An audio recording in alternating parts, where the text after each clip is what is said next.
Kaido, no sinu auks või tehti nüüd see tore sumoring ka siia Kikendekökki ja terve näituse avamine on nüüd ka Tallinnas ära toodud või näitus on siin koha peal. Millal sa viimati sumoringis niimoodi seisid ja jälle madistada said?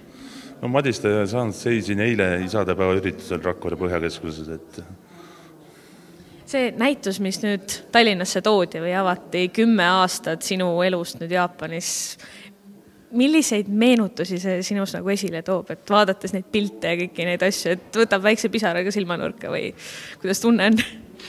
No tähendab, pisarat silmanurka ei võta, et ütleme nii, et sai sellest kõht täis. Millised kõige olulisemad esemed sul siin näitusel on? No minu jaoks on kõik oluline. Vähem olulisi asju ma ei toonud siia. Vähem olulised asjad on kodus kõik. Aga mida sellist Eesti rahvale eriti huvi pakkuvat siin võib leida? No kõik, mis on minuga seotud selle 10 aasta jooksul, mis on Jaapanis kasutuses olnud nimetatud asjad, et kõik on. Kõik alates põlledest lõpetades ka patsiga? Pats on mul küll kodus. Ei raatsi? No, juhtus nii, jah. Sa oled Jaapanis omamoodi kui suursaadik, kes jagabki seda Eesti-Jaapani turismindust ja kõike, et millal sa viimati Jaapanis käisid ja millal sa uuesti lähed? Käisin nüüd üks 10 päeva tagasi, tulin alles sealt ja nüüd täna lendan tagasi.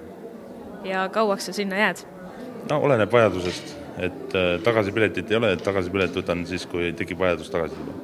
Ehk siis jätkuvalt käibki selline edasi-tagasi susserdamine ühest kohast teise üle terve maailma praktiliselt? No susserdamist ei toimub reaalne töö. Mis töö?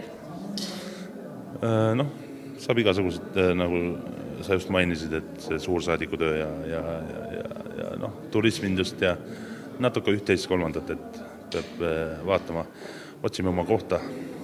Palju just sumotööd sul seal ette nähakse, ma ei kujuta ette, kas sa oled jätkuvalt kõikide nende võistluste juures või mida sa sellega tegema pead?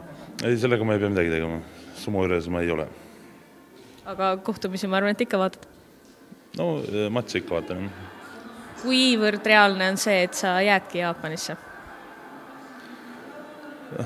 No, see on selline küsimus ka, millele ma ei vastaks, et kuna ära iial öeldakse, et ma ei oska tõesti öelda. Kui palju jaapanlased ikkagi Eestist teavad? Noh, eks nad teavad nii palju, kui nad mind teavad.